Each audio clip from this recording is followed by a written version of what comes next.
काय रे आता काय नवीन उपद्व्याप? उपद्व्याप? मी एक सरळ साधा माणूस आहे, मी का उपद्व्याप करणार? अरे पण मग आवाज कशाला चढले होते आतमध्ये इतके? अगं तो कौशिक भाडकू आहे. नचिकेत तू मला सरळ उत्तर देणार आहेस का प्लीज? अगं तो आपला बॉस मला आयत्या वेळी नको ती कामं सांगत होता. मी त्याला म्हटलं की मी आज आकांक्षा बरोबर फिल्म फेस्टिवलचं काम करतोय, तर नको म्हणाला. मी सरळ रजेचा अर्ज देऊन आलो.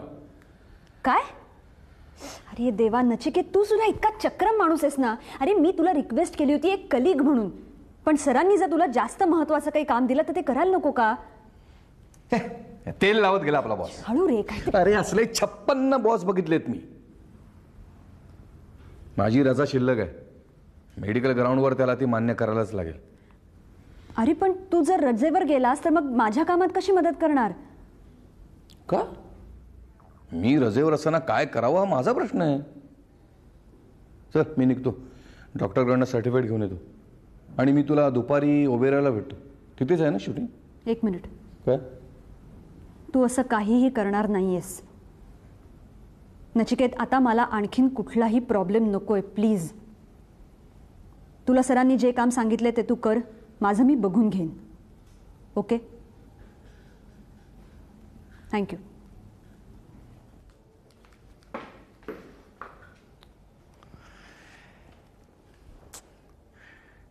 जास्त करावं भलं.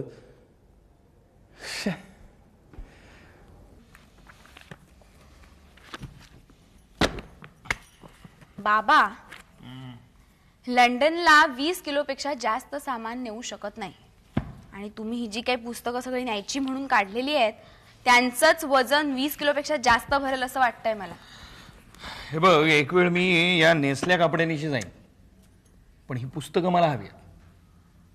अगं मला हवी आहेत ती पुस्तकं जर तिथे नाही मिळाली ना तर पंचायत होईल. मला हवी ती पुस्तकं मी घेऊन जाणार आणि जी नको आहेत ती मी सांगतोय त्या त्या लायब्ररीजना देऊन टाकायची. कळलं? ओके. बाबा, तुम्हाला भीती नाही वाटत आहे? कसली? नवीन जागा, नवीन देश, नवीन काम.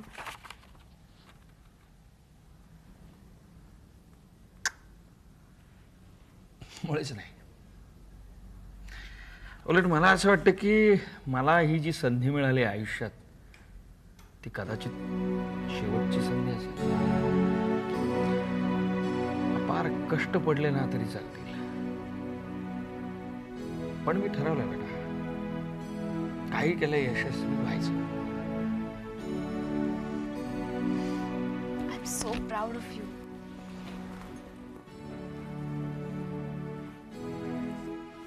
तुम्हाला ही जी कदाचित शेवटची संधी मिळाली ना त्याचा तुमच्यापेक्षा जास्त आनंद मला झालाय.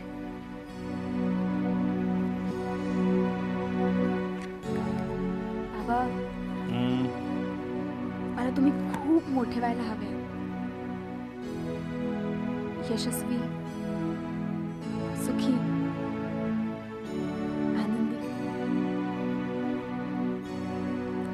हे माझे बाबा, असं मला जगाला अभिमानाने सांगायचंय.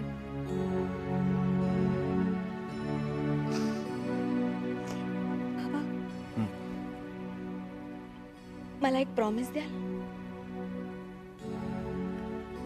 दिला. बघा, मागे हटायचं नाही. प्रॉमिसरी नोटवर लिहून देऊ, सही करून देऊ? नुसतं तोंडाने हो म्हणालात ना तरी चालेल.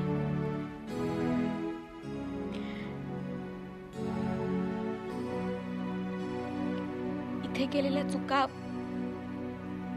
तिकडे करायच्या नाहीत आणि एक चूक तर अजिबात करायची नाही. दारूच्या बाटलीला शिवायचं नाही असं नाही म्हणणार मी, पण तिच्या आहारी नाही जायचं. जगात सगळ्यात महत्वाची गोष्ट म्हणजे आपलं काम. आणि त्याही पेक्षा महत्वाचं आहे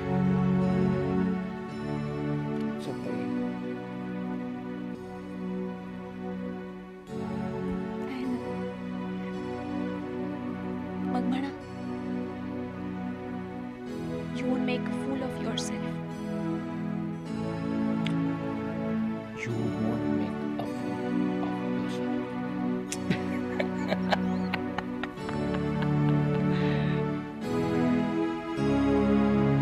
Promise. I won't make a fool of myself.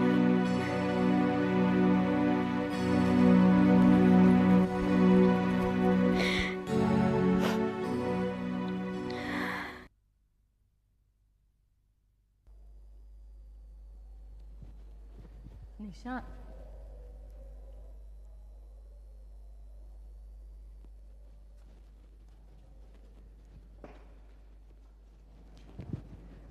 Nishant, मगाचपासून मी तुला हाका मारतीये. तुझाच लक्ष आहे कुठे? निशांत, काय नाही, माझ्याच विचारत होतो. आज क्लबमध्ये मिसेस कपूर आली होती. सगळ्या बायका नुसते डोळे फाडून फाडून बघत होत्या तिच्याकडे. काय हॉरिबल ड्रेस घातला होता माहितीये तिने. निशांत,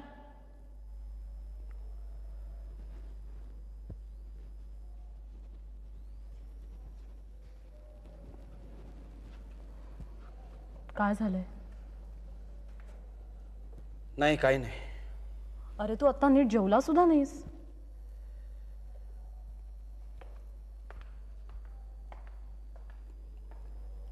भूक नव्हती. भूक नसायला काय झालंय?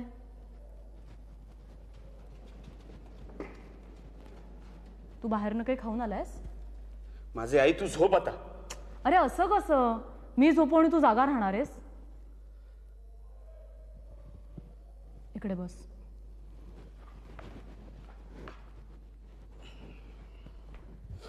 काय झालं? काय प्रॉब्लेम आहे? नाही, काही नाही. मला सांगता येण्यासारखा नाहीये. तू काय करणार आहेस? अच्छा, म्हणून तू मला सांगणारच नाहीयेस का? काकांचा फोन आला होता. निशांत, मी तुला विचारतेय काय, तू मला सांगतोयस काय? अनु, काकांचा फोन आला होता ही शुल्लक बाब नाहीये. I see. म्हणजे आपण बरेच दिवसात त्यांच्याकडे गेलो नाही म्हणून चिडलेत का ते? मूर्खासारखं काहीतरी बडबडू नकोस का? माझ्या आजोबांनी हा बिझनेस सुरू केला होता. बाबांनी तो कॅरी फॉरवर्ड केला. काका यात कुठेच कधीच नव्हते. महाजन ग्रुप ऑफ इंडस्ट्रीजचे डायरेक्टर आहेत ते. विशाल आणि तो विक्रम. पण काळजी वाहू मीच. काय म्हणाला असेल माझा काका? म्हणे मी महाजनांचं नाव खराब करतोय. काय? महाजनांचं नाव कशाला खराब होईल?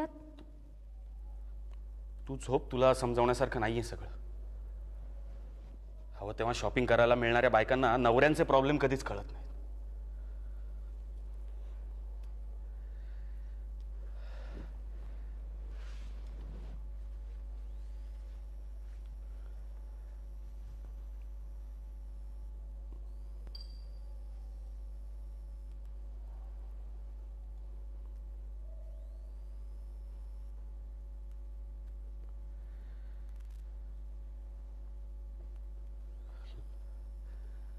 लवकरच वादळ येणार आहे वाटतं.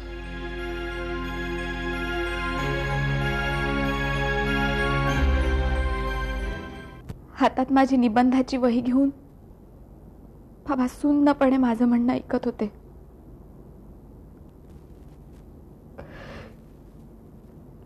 इतके हताश, हतबल बाबा मी कधीच बघितले नव्हते.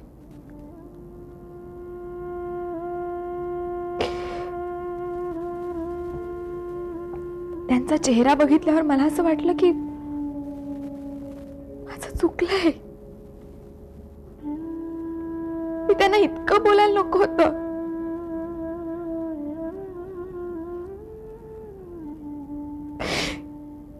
मला खूप वाईट वाटलं ग. सतत त्यांचा चेहरा माझ्या डोळ्यासमोर येत होता. रात्रभर मला झोप नाही लागली, रडू येत होतं.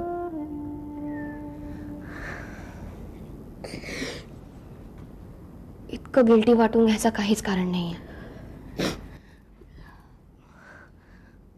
अगं ते वयाने मोठे आहेत म्हणून तू त्यांना बोलायचं नाही असं जर तुला वाटत असेल तर. नाही ग, वयाच्या मोठेपणाचा प्रश्न नाहीये इथे. पण अमेरिकेत डॉक्टरेट मिळवलेल्या बाबांना मी शहाणपणा शिकवणं. परत तेच. अगं तुला त्यांचं वागणं खटकलं म्हणून तू बोललीस. पण तरी असं वडीलधाऱ्या माणसांना तोंड वर करून बोलणं म्हणजे उद्धटपणा वाटतो ग. तुझ्या आईला तू वाटेल तसं बोलतेस त्याचं काय? एक मिनिट, माझ्या आईशी मी कधीच वाटेल तसं बोललेलं नाहीये. आणि आईची गोष्ट वेगळी आहे ग, पण बाबा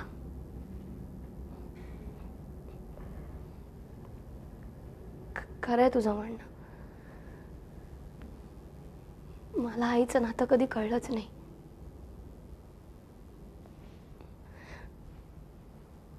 ते कळायच्या आधीच माझे बाबाच माझे आई वडील झाले.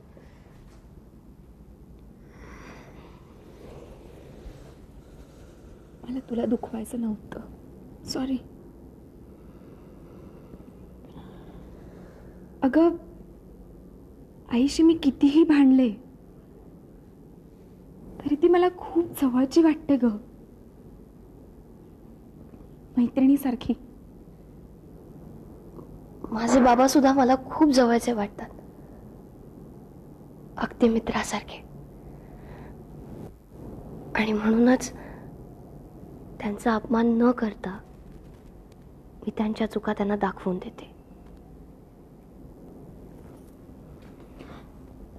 बाबा आपल्याशी मोकळेपणाने वागतात, मित्रासारखे वागतात,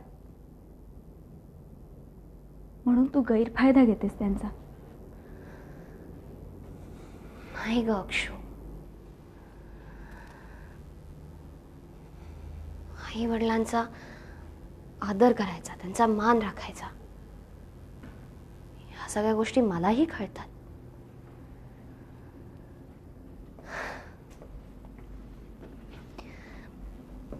बाबांशी बोलताना मी मर्यादा ठेवून बोलते.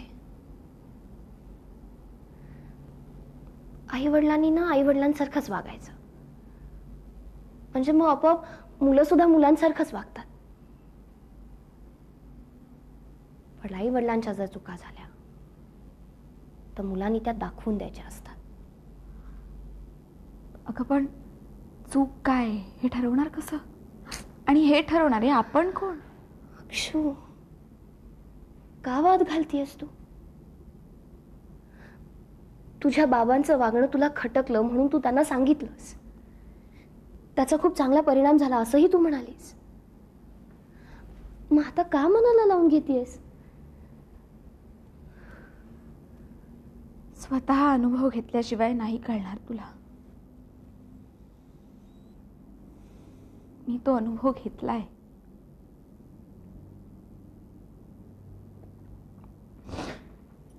एनिवेज, ही गोष्ट मला तुझ्याबरोबर शेअर करावीशी वाटली म्हणून मी केली. या उपर हे बरोबर आहे का, हे चूक आहे का, ह्याच्यावर आपण प्लीज वाद नको घालूया. Okay, relax.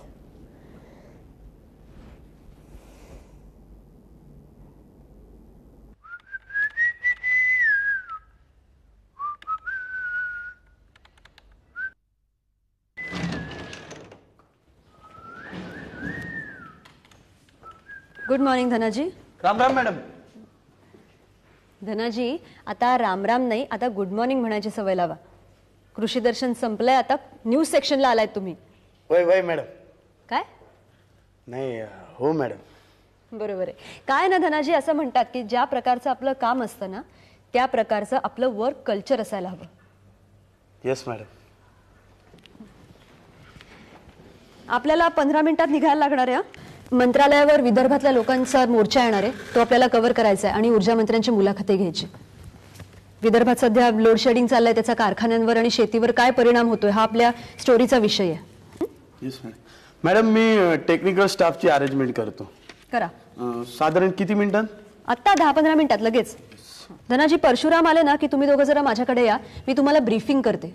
तुम्ही तुमच्या काय सूचना आहेत त्या मला सांगा, आपण इथे डिस्कस करू आणि मग जाऊ. मला तिथे जाऊन गोंधळ नकोय. मॅडम, परशा कामावर येणार नाही. काय? तो रजेवर आहे. रजेवर? काल रातच्याला त्याचा गावाकडनं मला फोन आला होता. तो म्हणला की त्याच्या चुलत्यानं प्रॉपर्टीच्या संदर्भात त्याच्यावर केस केली म्हणून. अहो पण काय माणूस आहे हा, असं कसं न सांगता गेला? आता मी माझ्या कामाची काळजी करू का त्यांच्या गावातले कोणते चुलते आणि प्रॉपर्टी त्याची काळजी करू? नाही ते बरोबर आहे मॅडम, पण तो म्हणला की तू मॅडमना समजावून सांग जरा. पण मग ते तुम्हाला फोन करून सांगायची काय गरज होती? मला नाही का फोन करून सांगतायत? मी ऐकवीन ना 4 गोष्टी. बहुतेक तसंच असेल मॅडम. असेल म्हणे. हो असेल काय? न्यूज सेक्शन आहे हा, न्यूज सेक्शन. गंमत वाटली का त्यांना? का भातुकलीचा खेळ वाटला? आज नाही तर उद्या मांडला. अहो मॅडम, मी बी त्याला हेच समजावून सांगितलं. समजावून सांगितलं? काय म्हणाला मग तो? नाही, तो म्हणला हे एवढं काम आटपून मी लगेच येतो कामावर. काय काम? आता माझ्या कामाचं काय करणार मग? कठीण आहे बाबा. त्या कौशिक सरांशी भांडून मी तुम्हाला दोघांना इथे न्यूज सेक्शनला आणलं. आता जर तुम्ही असे वागायला लागलात तर तुम्हाला काही फरक पडणार नाही, मी बुडेन ना. हा न्यूज सेक्शन आहे, इथे एक एक क्षण महत्वाचा असतो. बातमी आपल्यासाठी थांबत नसते आणि आपल्याला जर ती मिळवायची असली तर घरदार, बायका, पोरं, सणवार सगळं विसरायला लागतं. 15व्या मिनिटाला आपण इथून निघणार आहोत. तुम्ही आता हे एकटं मॅनेज करा, नाही तर वाटतील ते करा.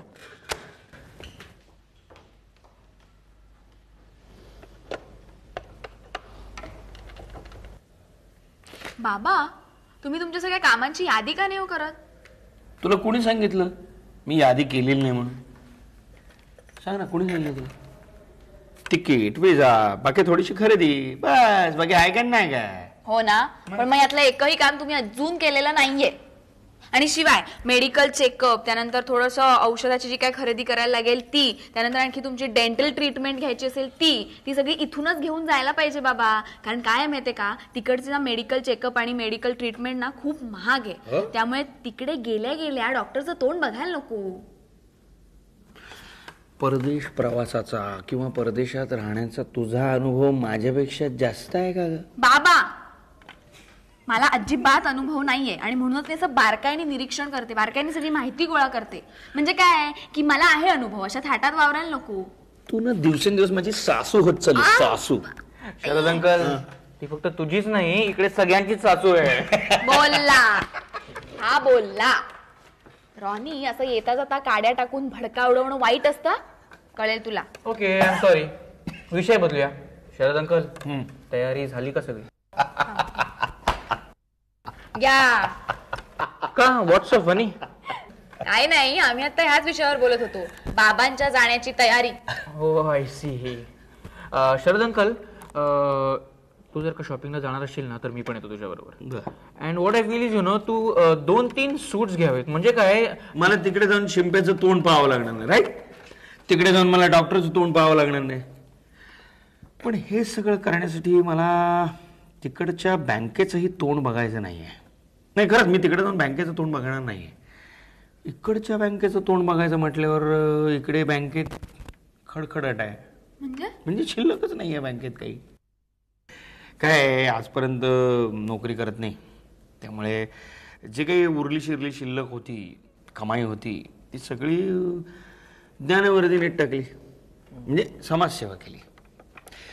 बरं, आता माझ्याकडे जे काही आहे ते ब्रॉडफोर्डचं निमंत्रण आहे माझ्या खिशात, बाकी काहीच नाही.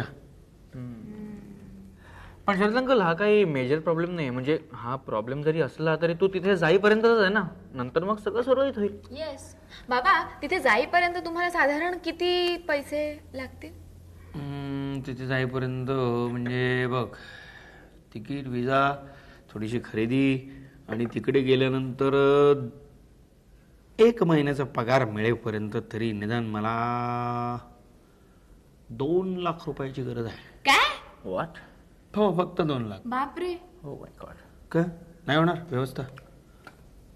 नाही, तुम्ही ती जर व्यवस्था करणार असाल तर बाकीची तयारी मी 2 दिवसात आटपतो.